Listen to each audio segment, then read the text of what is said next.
नमस्कार, स्वागत है आप सभी का पावर ब्रेकफास्ट में। आपके साथ मैं हूं नेहा। आइए देख लेते हैं कि मंगलवार की सुबह अंतर्राष्ट्रीय बाजारों से हमारे मार्केट्स के लिए कैसे संकेत है। अच्छी शुरुआत गिफ्ट निफ्टी ने दिखाई है, 19,900 के करीब है। 48-50 अंकों की स्ट्रेंथ वहां पर नजर आ रही है। डाउ फ्यूचर्स पर नजर डाले, फ्लैट टू पॉजिटिव, 9 अंक मजबूत यहां पर ये दिख रहा है और 19 से 20 अंकों की स्ट्रेंथ फिलहाल नैस्डैक फ्यूचर्स में नजर आ रही है। एशियन मार्केट्स की बात करें तो यहाँ पर भी पॉजिटिव नोट पर ही हम ट्रेड होता हुआ देख रहे हैं। 160 अंकों से अधिक की स्ट्रेंथ जापानीज मार्केट निके में है, तो बाकी जितने एशियन मार्केट्स धीरे धीरे खुल रहे हैं 1/4 से 1.25% की स्ट्रेंथ वहां पर दिखाई दे रही है। लेकिन धमाकेदार प्रदर्शन तो हमने कमोडिटी मार्केट में देखा है। हाँ, आज सुबह हम देख रहे हैं थोड़ा प्रेशर जरूर बना है, लेकिन सोना, चांदी, कच्चा तेल और मेटल सब में दिखी है स्ट्रेंथ। तो एग्जैक्टली क्या कुछ हुआ है बीते सत्र में अंतर्राष्ट्रीय बाजारों में, इक्विटी मार्केट का क्या है हाल, पूरी डिटेल लेकर मेरे सहयोगी दीपांशु मेरे साथ जुड़ चुके हैं। दीप, मॉर्निंग। जबरदस्त परफॉर्मेंस यहाँ पर रहा है, जुलाई का अच्छा प्रदर्शन रहा है। कैसे ये सब मुमकिन हुआ और कहाँ रखनी नजर? मोमेंटम जो चल रहा है बाजार का वो बरकरार है। हम देख रहे हैं लगातार खरीदारी आ रही है। एक वो बीच में डाउ फिसला था, थोड़ी मुनाफा वसूली 13 दिन की तेजी के बाद। अदरवाइज तो आप रोज ही अच्छी खरीदारी का एक्शन देख रहे हैं। बाजार के लिए कोई भी नेगेटिव न्यूज़ हो उस पर कम रिएक्शन आता है, पॉजिटिव न्यूज़ पर ज़्यादा रिएक्शन आता है। आने वाले 1-2 दिन के लिए कुछ ज़्यादा बड़ा डेटा नहीं आने वाला है, तो बाजार भी थोड़े रिलैक्स्ड है इस समय। थर्सडे को आप अमेजॉन और एप्पल के नंबर्स देखेंगे और फिर फ्राइडे को ऑफकोर्स यूएस का जॉब्स डेटा आएगा। तो ये 2 बड़े डेटा पॉइंट्स हैं, बट ये 2-3 दिन दूर हैं अभी। फिलहाल के लिए तो कोई ऐसा बड़ा डेटा पॉइंट नहीं है। कुछ अर्निंग्स आ रही हैं, कुछ और स्टॉक स्पेसिफिक एक्शन हो रहा है और उसी पर बाजार रिएक्ट करते हुए दिख रहे हैं। तो कल भी अगर आप देखेंगी तो तेज़ी का माहौल बरकरार था। डाउ में हमने देखा टुवर्ड्स द एंड एक बढ़िया स्पाइक आते हुए दिखा, 100 अंक उछलकर दिन की ऊंचाई पर आपको डाउ बंद होते हुए दिखा है। नैस्डैक और S&P 500 में हल्की खरीदारी थी। ब्रॉडर मार्केट में ज़बरदस्त एक्शन था। रसल 2000 जो उनका स्मॉल कैप इंडेक्स है वो 1% उछला है, तो उसने मार्केट को आउट परफॉर्म करा है। बढ़िया खरीदारी का माहौल बना हुआ था। स्टॉक स्पेसिफिक एक्शन ज़्यादा आप मानेंगे, बट सेक्टोरली अगर बात करें तो एनर्जी शेयर्स में लगातार खरीदारी है और कल भी आपने बड़ी खरीदारी आती हुई दिख रही। कुछ स्टॉक्स पर अपग्रेड्स भी आए थे जिसकी वजह से ये तेज़ी का माहौल बनते हुए दिखा। इसके अलावा नतीजों के दम पर भी कई सारे शेयर्स थे जहां पर आपको मूवमेंट मिला, दोनों तरफ का एक्शन आते हुए दिखा। आज की बात करें तो कुछ ज़्यादा बड़े नंबर्स नहीं है, बट हाँ, चिप बनाने वाली, माइक्रोचिप्स बनाने वाली कंपनी AMD के नंबर्स आएंगे, उबर के नंबर आएंगे और फार्मा जायंट फाइजर के भी नंबर्स आने वाले हैं, तो उस पर भी बाजार रिएक्ट कर सकता है। बट ज़्यादातर स्टॉक स्पेसिफिक एक्शन है, बट पॉजिटिव डायरेक्शन में ही आपको एक्शन दिख रहा है। बॉन्ड यील्ड भी फिलहाल 4% के आसपास कायम कर रही है। जुलाई का महीना शानदार रहा अमेरिकी बाजारों के लिए। लगातार दूसरी मंथली बढ़त आपको आती हुई दिख रही है। अच्छी खरीदारी अक्रॉस द बोर्ड दिखी। डाउ और S&P दोनों करीब 3% ऊपर थे। नैस्डैक की आउट परफॉर्मेंस बरकरार है, 4% की तेजी थी और रसल 2000 स्मॉल कैप्स में जो बड़ी खरीदारी देख रहे हैं उसका भी एक्शन दिखा। 6% ऊपर आपको रसल 2000 होते हुए दिखा। तो बहुत ही बढ़िया एक्शन अमेरिकी बाजारों में बना हुआ था जुलाई के महीने में। यूरोप की बात करें तो कल छोटे दायरे में थोड़ा सा मिला जुला कारोबार हुआ। कुछ ज़्यादा बड़ा एक्शन यूरोप के बाजारों में आपने नहीं देखा। बट जैसे आप बता रही थी, कमोडिटीज़ में आप ज़बरदस्त मूव आती हुई देख रहे हैं। जुलाई का महीना भी कमोडिटीज़ के लिए अच्छा रहा और इसके साथ ही हम देख रहे हैं कि जो प्राइस एक्शन है वो भी ज़बरदस्त है। 2.5% की आपने 2.5 महीने की ऊंचाई पर आप सोने को आते हुए देख रहे हैं। इसके अलावा कच्चा तेल 3.5 महीने की ऊंचाई पर है। $85 के पार आपको ब्रेंट जाते हुए दिख रहा है और वहां पर अभी भी होल्ड कर रहा है। उत्पाद कटौती के चलते हम देख रहे हैं कि दामों को लगातार सहारा यहां पर आपको मिलते हुए दिख रहा है। कॉपर और जिंक 3 महीने की ऊंचाई पर है। एल्यूमिनियम भी 2.5 महीने की ऊंचाई पर आ गया है, वहां पर जबरदस्त एक्शन है। एग्री कमोडिटीज में भी कल खरीदारी आई। तो अक्रॉस द बोर्ड कल कमोडिटी मार्केट काफी आपको एक्टिव होते हुए दिखे। और जुलाई में अगर आप कमोडिटीज की बात करें, करेंसी की बात करें, तो डॉलर इंडेक्स हालांकि थोड़ा मजबूत हुआ है जुलाई में, बट फिर भी कमोडिटी बाजार का जबरदस्त एक्शन था। करीब 2.25% डॉलर इंडेक्स ऊपर था। सोना 4% ऊपर था। कच्चा तेल 14% ऊपर आया है। तो बहुत ही बड़ी मूव आपको आती हुई दिख रही है अक्रॉस कमोडिटीज। थोड़ी नजर रखनी पड़ेगी कि भारी भरकम एक्शन कमोडिटी बाजार में हो रहा है, बट अदरवाइज काफी अच्छे मूड में है ग्लोबल मार्केट्स। कुछ नेगेटिव या कोई भी खराब ट्रिगर आपके लिए निकल कर नहीं आया है। ओके, चलिए, तो सारे पॉजिटिव ट्रिगर हमने बनते हुए देखा है। बीट इक्विटी मार्केट या फिर कमोडिटी मार्केट, अच्छी खासी स्ट्रेंथ हमने यहाँ आती हुई देखी है। धन्यवाद दीप, वो पूरी डिटेल दर्शकों के सामने रखने के लिए। आइए आगे बढ़े, उससे पहले देख लेते हैं कि कल यानी कि सोमवार को संस्थागत निवेशकों का प्रदर्शन कैसा रहा है। तो हमने FIS की तरफ से तो बिकवाली हावी होते हुए देखी कैश स्पेस में, FNO स्पेस में, लेकिन दमदार खरीदारी रजिस्टर की है घरेलू संस्थागत निवेशकों ने। ऑलमोस्ट आप कह सकते हैं 2,500 करोड़ वर्थ की यहाँ पर खरीदारी हमने DIIs की तरफ से आते हुए देखी है। तो जिस तरह के ग्लोबल संकेत हैं, खासतौर से आज मॉर्निंग में देखा जाए तो काफ़ी तगड़े हैं, हरे निशान के साथ पूरी जगह हम देख रहे हैं, चौतरफा हरियाली के साथ हो रहा है ट्रेड। तो इन सब के बीच में हमारे मार्केट में क्या रणनीति अपनानी है, सब पर बात करने के लिए जी बिजनेस के मैनेजिंग एडिटर अनिल सिंह भी हमारे साथ जुड़ चुके हैं।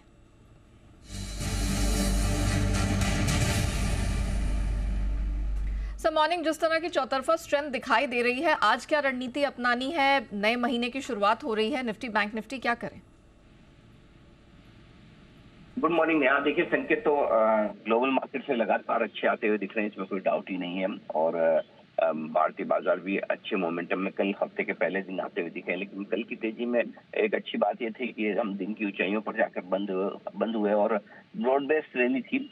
यानी कि न सिर्फ index Nifty, Sensex, bank Nifty मजबूत थे, बल्कि मिड कैप और स्मॉल कैप शेयरों में भी 1-1% के आसपास की बढ़िया तेजी देखने को मिली। तो एक पूरा हफ्ता कंसोलिडेशन करने के बाद भारतीय बाजार मजबूती के साथ बढ़ते हुए नजर आए। लेकिन कल की तेजी में एक छोटी सी समस्या ये है कि लोकल फंड से तो दमदार खरीदारी की है, 2,500 करोड़ की कैश मार्केट में। FIs की तरफ से थोड़ा सा अभी भी कल के सेशन में बिकॉली का आंकड़ा ही आता दिखा है। तो आज भी हम मजबूत तो खुलेंगे ग्लोबल संकेतों के दम पर, और कल से जो मोमेंटम वापस बना है, लेकिन ऊपरी स्तरों पर हल्की फुल्की प्रॉफिट बुकिंग भी आती हुई दिखेगी। और वहां से फिर आप थोड़ा सा प्रॉफिट बुक करके निचले लेवल का इंतजार करें आप एंट्री करने के लिए। यानी कि ट्रेडिंग के मौके आपको दोनों तरफ मिलेंगे। कल जहां आपको कमजोर शुरुआत हुई थी और वहां खरीदारी के मौके मिले, आज मजबूत शुरुआत पर थोड़ी प्रॉफिट बुकिंग के मौके मिलेंगे और फिर से री एंट्री करने का मौका भी। तो आइए लेवल्स में आपको बता दूं, नीचे की तरफ जो लेवल्स इंपॉर्टेंट है निफ्टी के लिए 19,600, 19,650 ये आज के लिए मजबूत सपोर्ट का काम करेगा। और ऊपरी स्तरों पर 19,830 से 19,885 का लेवल है, जहां तक निफ्टी जाने की कोशिश कर सकता है। इन लेवल पर आपको रखनी है नजर। बैंक निफ्टी का जहां तक सवाल है, बैंक निफ्टी की भी कल क्लोजिंग ठीक मिली है। सपोर्ट रेंज बैंक निफ्टी के लिए आज 45,225 से लेकर 45,350 की रहेगी। इस रेंज पर फोकस करना है। ऊपरी स्तरों पर 45,800 से लेकर 45,925 तक जाने की कोशिश बैंक निफ्टी की भी हो सकती है। तो दोनों तरफ के ट्रेड के लिए तैयार रहिए। मजबूत शुरुआत का फायदा उठाकर प्रॉफिट बुकिंग करिए, और सुस्त शुरुआत हो और अगर बाजार नीचे अच्छे लेवल के आसपास आपको मिले तो वहां पर खरीदारी भी करनी होगी। जी डेफिनेटली सर, धन्यवाद हमारे दर्शकों को दिशा देने के लिए। तो क्लियरली दोनों तरफ के मौके मिलेंगे, सर ने यहाँ पर स्पेसिफाई किया है। कमजोर शुरुआत होने पर सपोर्ट रेंज पे खरीदारी करिए, और अपर बैंड यानी कि ऊपरी तरफ खुले तो आपको प्रॉफिट बुकिंग से भी नहीं चूकना चाहिए। निफ्टी के लेवल्स नोट करिए, 19,600 से 650 सपोर्ट रेंज है, अपर बैंड 19,885 तक स्ट्रेच होता हुआ दिख रहा है। बैंक निफ्टी की सिमिलरली बात करें, 45,225 से 350 ये सहारा देने वाली बैंड होगी, और जो प्रॉफिट बुकिंग वाली रेंज है मार्केट वहां जाता है वो 45,800 से 925 दिखाई दे रही है। यहाँ पर आपको मुनाफा वसूल करने का भरपूर मौका मिलेगा। आइए अब जान लेते हैं कि खबरों के दम पर किन स्टॉक सेक्टर्स में दिखेगा एक्शन। कंपनियों के जून तिमाही के नंबर्स भी लगातार सामने आते चले जा रहे हैं। सबकी एनालिसिस लेकर अरमान हमारे साथ जुड़ चुके हैं। अरमान मॉर्निंग, पहले तो बताइए नंबर्स कौन कौन से आए हैं, कैसे रहे हैं? बिल्कुल, गुड मॉर्निंग। कई सारे नंबर्स आते हुए दिखे हैं, जिसमें सबसे पहले अगर आप बात करें तो मारुति सुजुकी की, यहाँ पर जो नतीजे आपको दिखेंगे लगभग मिक्स सेट ऑफ नतीजे आपको दिख रहे हैं। हालांकि आय अगर आप देखें जो हमारा अनुमान था उससे बेहतर आती हुई दिखी है। आय लगभग 22% बढ़कर आई है। मार्जिन जो हैं वो 7.2% से बढ़कर 9.2% के आसपास आते हुए दिखे हैं। जो हमारा अनुमान था वो 10.6% का था। और मुनाफे की बात करें तो मुनाफा लगभग 145% बढ़कर आता हुआ दिखा है। वो भी अगर आप देखेंगे तो हमारे अनुमान से थोड़ा सा ही कम है। और उसी के साथ साथ बोर्ड ने सुजुकी मोटर्स गुजरात के साथ जो है कॉन्ट्रैक्ट मैन्युफैक्चरिंग एग्रीमेंट खत्म करने की जो है मंजूरी देते हुए दिखे हैं। और एग्रीमेंट के तहत ट्रांजैक्शन करीब जो है 12,000 करोड़ की बुक वैल्यू पर जो ये होगा। और अधिग्रहण प्रक्रिया जिसमें सुजुकी से SMG के पूरी हिस्सेदारी जो है अधिग्रहण करेगी। पावर ग्रिड, यहाँ पर अगर आप देखें तो नतीजे हमारे अनुमान से कमज़ोर आते हुए दिखे हैं। अनुमान से जो हमारा अनुमान था उससे कम आते हुए दिखे हैं। आय लगभग फ्लैट रही है, 1% के आसपास बढ़कर आई है। मार्जिन जो है वो आपको इम्प्रूव होकर आते हुए दिखे हैं, 84.8% से बढ़कर 87.6% पर आते हुए दिखे हैं। अनुमान देखें तो अनुमान भी लगभग इतने का ही था, 87.8% के आसपास का था। और मुनाफे की बात करें तो मुनाफे में लगभग 5.5% के आसपास की आपको गिरावट दिखेगी। और कंपनी ने अगर आप बात करें तो 3 शेयरों पर 1 बोनस शेयर जारी करने को मंजूरी भी देते हुए दिखे हैं। पेट्रोनेट LNG, यहाँ पर अनुमान से बेहतर नतीजे हैं। आय लगभग 16% गिर कर आई है। हालांकि जो अनुमान था उसके मुताबिक अगर आप देखें तो आय कंपैरेटिवली अगर आप देखें तो यहाँ पर कम ही आते हुए दिखी है। पर कामकाजी मुनाफे की बात करें तो वहाँ पे 25% की ग्रोथ है। मार्जिन्स की बात करें 6.8% से इंप्रूव होकर 10.1% पर आते हुए दिखे हैं, जो कि अनुमान अगर आप बात करें तो 8.3% का था, तो वहाँ पर अच्छा खासा जो है मार्जिन्स में बीट कराया। और मुनाफे की बात करें तो वहाँ पर भी लगभग आपको 29% के आसपास की आपको ग्रोथ दिखेगी। ओबरॉय रियल्टी यहाँ कर आप देखें तो आय के अलावा अगर आप देखें तो नतीजे आपको अनुमान से थोड़े बेहतर ही दिख रहे हैं। आय लगभग फ्लैट ही रही है, 0.3% के आसपास गिर कर आई है। कामकाजी मुनाफा लगभग 4% के आसपास गिर का है, हालांकि अनुमान था कंपैरेटिवली उससे थोड़े बेहतर आते हुए दिखे हैं। मार्जिन जो है 52.1% पर आते हुए दिखे हैं, जो अनुमान था लगभग 44% का। और मुनाफे की बात करें तो मुनाफा भी लगभग 20% के आसपास गिर कर आता हुआ दिखा है, हालांकि अनुमान से फिर भी थोड़ा बहुत जो है वो बेहतर है। बॉश की बात करें तो यहाँ पर आय लगभग 17% बढ़कर आई है। मार्जिन जो हैं वो 12.7% से कम होकर 11.2% पर आते हुए दिखे। अनुमान जो था 13.1% का था। कैश में नतीजों की बात करें तो IRB इंफ्रा नतीजे आपको कमज़ोर दिख रहे हैं। जो आय है वो लगभग 15% गिर कर आई है। मार्जिन्स में अच्छे खासी कटौती देखी गई है, 55% से गिरकर 47.6% पर आते हुए दिखे हैं। KE इंडस्ट्रीज़ नतीजे बढ़िया दिख रहे हैं, आय लगभग 14% बढ़कर आई है। मार्जिन जो हैं 10.2% से अगर आप देखें तो लगभग आपको फ्लैट के आसपास ही आते हुए दिखे हैं। JBM ऑटो यहाँ पर आय लगभग 9.4% के आसपास बढ़कर आई है। और मार्जिन में भी अगर आप बात करें तो अच्छा खासा इंप्रूवमेंट देखा गया, 9.7% से बढ़कर 12.2% पर। और अंत में बात करें मुनाफे की तो वहाँ पर भी 15% की आपको ग्रोथ दिखी। चलिए, तो ये तो वो कंपनीज थी जिन्होंने अपने तिमाही नतीजे जारी किए, उसका एनालिसिस अरमान ने आपके सामने रखा। अच्छा अरमान, आज कौन से नंबर्स हैं, ट्रिगर्स कौन से हैं और खबरों के दम पर कहाँ एक्शन है? बिल्कुल, अगर नतीजों की बात करें तो F&O में आपको Cholamandalam investment and finance, Escorts के ऊपर था PVR है, कंपनियां जिनके नतीजे आते हुए दिखेंगे। और चोलामंडलम इन्वेस्टमेंट फाइनेंस में बोर्ड बैठक में नतीजों के साथ साथ QIP के जरिए फंड जुटाने के प्रस्ताव पर विचार है। जुलाई ऑटो सेल्स के नंबर्स तो आएंगे ही सही। नेस्ले जो शेयर्स जो होगा वो लिस्ट होते हुआ दिखेगा NSE पर। अगर आप देखें करंटली जो ट्रेडिंग है वो परमिटेड कैटेगरी के आसपास है। और मैनकाइंड फार्मा पर आपको ध्यान रखना है, 50% का एंकर लॉक इन जो है वो खत्म होता हुआ दिखेगा। एक्स डेट है वहाँ पर एक्साइड इंडस्ट्रीज़ में, JK सीमेंट में, SRF में, जहाँ पे सब जगह इंटरिम डिविडेंड है। खबरों के हिसाब से अगर आप देखें इंडिगो और स्पाइस जेट पर आपको ध्यान रखना है, क्योंकि एयरलाइंस कंपनियों को एक झटका लगता हुआ दिखा है कि OMCs ने जो ETF के दाम है वो बढ़ाए हैं। और अगर आप बात करें कि ETF की कीमतों में ज़बरदस्त बढ़ोतरी करी है, हवाई ईंधन के दाम पर लगभग 7,728 तक का जो है इजाफा करते हुए दिखे हैं। रिलायंस ONGC इन पर ध्यान रखना है कि सरकार ने घरेलू क्रूड ऑयल एक्सपोर्ट पर विंडफॉल गेन टैक्स जो है 1600 प्रति टन से बढ़ाकर 4200 प्रति टन जो है वहाँ पे कर दिया। और डीजल पर अतिरिक्त एक्सपोर्ट ड्यूटी 0 से बढ़ाकर 1 रुपये प्रति लीटर जो है वहाँ पर कर दी है। GAIL, IGL, MGL, HPCL, hotel stocks, ceramic stocks, इन सब पे आपको ध्यान रखना है, क्योंकि सरकार ने घरेलू नेचुरल गैस के जो है दाम बढ़ाए हैं। घरेलू नेचुरल गैस के जो दाम हैं वो $7.48 MMBTU से बढ़ाकर $7.85 अगर आप MMBTU वो करते हुए दिखे। और नई गैस प्राइसिंग फार्मूले के आधार पर जो है तय की गई है प्राइस। और उसी के साथ साथ आप अगर 19 kg वाली जो है 19 kg वाली कमर्शियल LPG सिलेंडर है वो कंपेरेटिवली सस्ती होती हुई दिखी है। OMCs ने 100 रुपये तक जो है यहाँ पर कटौती करते हुए दिखे हैं। DLF यहाँ पर प्रमोटर ब्लॉक डील के माध्यम से लगभग 1080 करोड़ के आसपास को में जो है अपनी हिस्सेदारी जो है, लगभग हिस्सेदारी अगर आप बात करें तो वो बेच सकते हैं। 0.9% के आसपास जो है इक्विटी वो बेच सकते हैं। और 503 प्रति शेयर के भाव पर लगभग बेचेंगे। और इससे अगर आप बात करें एक्सिस कैपिटल जो है यहाँ पर डील का जो है ब्रोकर है। ITC 14 अगस्त को बोर्ड की बैठक में Q1 के नतीजों पर विचार है। और उसी के साथ साथ बैठक में होटल बिजनेस के डीमर्जर के लिए स्कीम ऑफ अरेंजमेंट पर भी जो है विचार किया जाएगा। बल्ड डील्स के हिसाब से बंधन बैंक सोसाइटी जनरल ने लगभग 1.74 करोड़ शेयर्स खरीदे हैं। Eris Life Science, Plutus Wealth ने लगभग 22 लाख शेयर्स यहाँ पर भी खरीदे हैं। और स्पंदना स्फूर्ति की बात करें तो प्रमोटर्स ने लगभग 12.5 लाख शेयर्स जो है वो बेचे हैं। और खरीदारी में गोल्डमैन सैक्स जो है वो अगर आप बात करें उन्होंने 8.25 लाख शेयर्स खरीदे। ऑलराइट, चलिए, तो ये वो पूरे ट्रिगर्स हैं या कह सकते हैं खबरों के दम पर एक्शन है जो हमें इन चुनिंदा स्टॉक सेक्टर्स में दिखेगा और कमाई का भरपूर मौका मिलेगा। चलिए अब जान लेते हैं कि एक्सपर्ट्स की क्या राय बन रही है, आज कैसी तैयारी वो आपकी करवाएंगे। मोतीलाल ओसवाल की शिवांगी सारदा हमारे साथ शो में इस समय शामिल हो चुकी हैं। शिवांगी, गुड मॉर्निंग, बहुत स्वागत है। पहले तो जो नंबर्स आए हैं उसी पर मैं जानना चाहूँगी कि क्या व्यू बन रहा है। Maruti Suzuki mix set of numbers, power grid below estimate numbers, इन दोनों ही स्टॉक्स में मुझे बताइए कि आज कैसे कमाई हो सकती है। जी बिल्कुल, नमस्कार Neha ji, very good morning to everyone. हम देख रहे हैं कि मारुति में एक काफ़ी अच्छा शॉर्ट कवरिंग मूव देखने को मिला है। वॉल्यूम्स बहुत अच्छी तरह से ऐड हो रहे हैं। अच्छी बात ये है कि पिछले 4 महीनों से कंटिन्यूसली ये स्टॉक जो है अपने की एक्सपोनेंशियल मूविंग एवरेज को होल्ड किया है डेली फ्रेम में। तो ओवरऑल सेटअप काफ़ी स्ट्रॉन्ग है। इनफैक्ट पूरे ऑटो स्पेस में अगर हम देखें तो एक काफ़ी अच्छा मोमेंटम बना हुआ है। तो यहाँ पे बिल्कुल हमारी राय है कि ये लाइफ टाइम हाई लेवल्स तक और फिर 10,200 तक के लेवल्स देखने को मिलेंगे और 9625 के एक सपोर्ट को ध्यान रखते हुए। ओके, ये तो बात हो गई मारुति की। पावर ग्रिड में किस तरह का प्रदर्शन दिखेगा, क्योंकि कल हमने यहाँ पर परफॉर्मेंस अच्छा देखा था, नंबर्स हालांकि बिलो एस्टिमेट रहे हैं, तो यहाँ क्या सलाह होगी?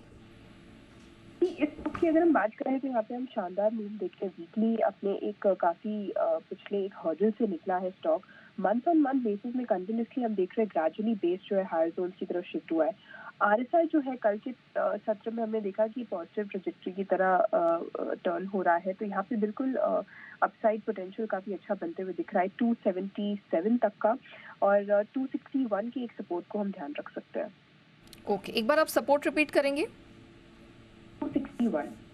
261 के सपोर्ट के साथ खरीदारी इसमें बरकरार रखनी है। अच्छा, एनर्जी स्पेस आज पूरा यहाँ पर खबरों में सुर्खियों में रहने वाला है, क्योंकि कच्चे तेल के एक्सपोर्ट पर विंडफॉल गेन टैक्स बढ़ा दिया गया है। रिलायंस, ओएनजीसी, कल ओएनजीसी में शानदार प्रदर्शन दिखा, निफ्टी के टॉप गेनर्स में दूसरे पायदान पर ये बंद हुआ है स्ट्रेंथ लेकर। तो जरा बताइए, रिलायंस, ओएनजीसी दोनों के लिए क्या रिकमेंडेशन होगी? जी, एनर्जी स्पेस में काफ़ी अच्छा मोमेंटम है, और रिलायंस की अगर हम बात करें तो यहाँ पे हमने देखा है कि पिछले 2 दिनों से ही एक अच्छा ग्रेजुअल बेस डेवलप हो रहा है, बाइंग इंटरेस्ट देखने को मिल रहा है। तो बिल्कुल यहाँ पे पॉजिटिव राय है, खरीदारी की सलाह रहेगी। इन लेवल्स पे अच्छा रिस्क रिवॉर्ड रेशियो बैठ रहा है। इमीडिएटली अगर हम बात करें तो 2620 तक के लेवल्स बनते हुए दिख रहे हैं इमीडिएट बेसिस में, 2510 के एक स्टॉप लॉस को ध्यान रखते हुए। तो एनर्जी स्पेस में रिलायंस सबसे पॉजिटिव लग रहा है अभी फिलहाल। ऑलराइट, और साथ ही जितने भी सिटी डिस्ट्रीब्यूशन गैस है, आईजीएल, एमजीएल, ये भी सुर्खियों में है। यहाँ पर सरकार ने घरेलू नेचुरल गैस के दाम बढ़ाए हैं और अगस्त के लिए भी घरेलू नेचुरल गैस के दाम बढ़ाए जाएंगे। तो ज़रा बताइए कि ये जो स्टॉक्स हैं, हाल फिलहाल में नंबर्स भी निकल कर आए, प्रदर्शन अभी तक तो ठीक ठाक ही रहा है, क्या सलाह होगी? जी, आईजीएल और एमजीएल की अगर हम बात करें तो यहाँ पे बेटर प्लेस्ड है एमजीएल का चार्ट स्ट्रक्चर। आईजीएल हमने देखा है कि थोड़ा बीटन डाउन हो रखा है, इसलिए यहाँ मेरी राय रहेगी कि हम एमजीएल को ध्यान दें। पर हमने देखा है कि कल के सत्र में भी इसने एक ज़रूर हाई मारा था 1137 के आसपास, पर वो सस्टेन नहीं कर पाया वहाँ, और थोड़ा सॉफ्ट क्लोजिंग दिया है इसने। तो यहाँ पे इम्पोर्टेंट रहेगा कि 1120 के ऊपर अगर होल्ड करें स्टॉक, तब यहाँ पे हम फ्रेश बाइंग की रणनीति बनाएंगे। ओके, और आपको क्या पसंद आ रहा है इस मार्केट में? आपकी नज़र कहाँ है? जी, मेरी पसंदीदा काउंटर पहला रहेगा आईडीएफसी लिमिटेड। बहुत ही कंसोलिडेशन के बाद ये स्टॉक जो है अब तैयारी कर रहा है निकलने की।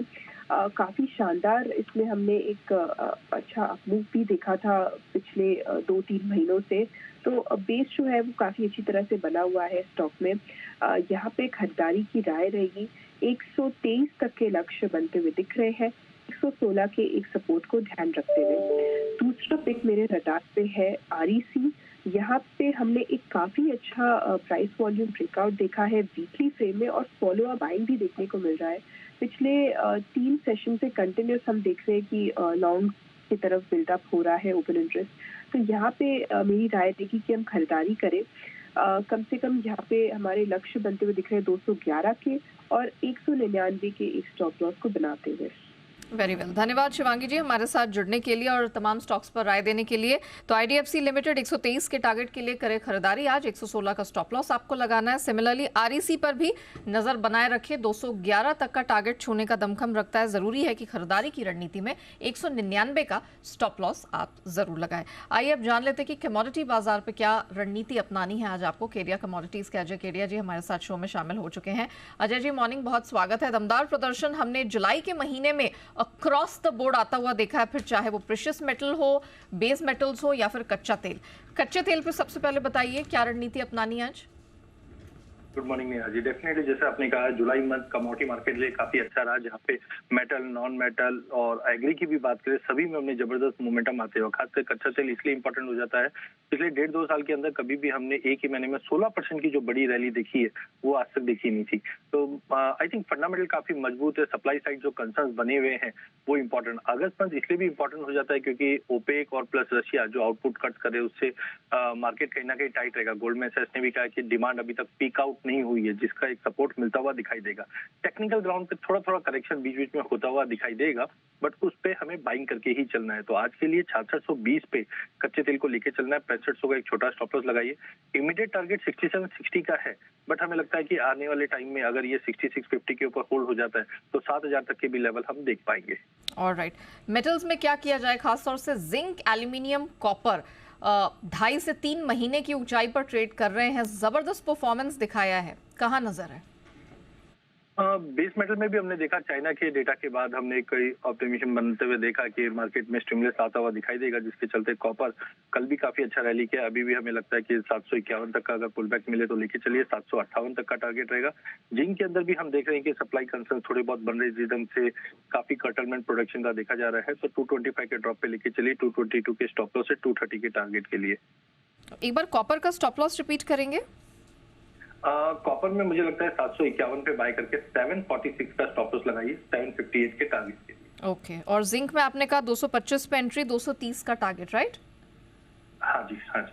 ऑलराइट, सोने में क्या करना है? हमने देखा है यहाँ पर अच्छी खासी स्ट्रेंथ सोने में बनती हुई दिखाई दी है, 4 महीने बाद इतना अच्छा मंथली परफॉर्मेंस दिखा है, तो आप कंफर्टेबल हैं गोल्ड खरीदने में? बिल्कुल, सोने चांदी में मुझे लगता है कि कंटिन्यू तेजी का ही रुख रहेगा। जिस ढंग से हमने सोने में कल का सेशन देखा था, न्यू मंथ 60,000 के ऊपर होल्ड किया है, I think that is a good point. तो मुझे लगता है आज भी मार्केट में थोड़ा भी अगर पुल बैक मिलता है 60 के करीब लेके चलिए, ऊपर में 60,350 तक का टारगेट हम गोल्ड में देख पाएंगे। चांदी में भी बेस मेटल का सपोर्ट मिलता हुआ दिख रहा है, 75,000 पे चांदी लेके चलिए, 74,480 के स्टॉप लॉस से 75,850 का इमीडिएट टारगेट है। बट मुझे लगता है कि फेड जिस ढंग से सेंट्रल बैंक अपने पीक पे पहुंचे इंटरेस्ट रेट हाइक पे, तो आने वाले 4-6 महीने की अगर हम बात करें तो सोने और चांदी में नए हाइज लगते हुए देखेंगे। ऑलराइट, एक बार गोल्ड का मुझे बाइंग और स्टॉप लॉस रिपीट करेंगे केडिया जी? गोल्ड में 60,000 पे लेना है, 60,000 पे 59,820 का स्टॉप लॉस रहेगा, ओके, 60,350 का टारगेट रहेगा। ऑलराइट, चलिए बहुत धन्यवाद आपका हमारे साथ जुड़ने के लिए, बताने के लिए कमोडिटी मार्केट में कहाँ कहाँ है कमाई के मौके। तो कच्चा तेल, कॉपर, जिंक, गोल्ड, सिल्वर सब में आज करनी है खरीदारी। आइए बढ़ते हैं आगे FIR यानी FI इन्वेस्टमेंट रिपोर्ट्स की तरफ।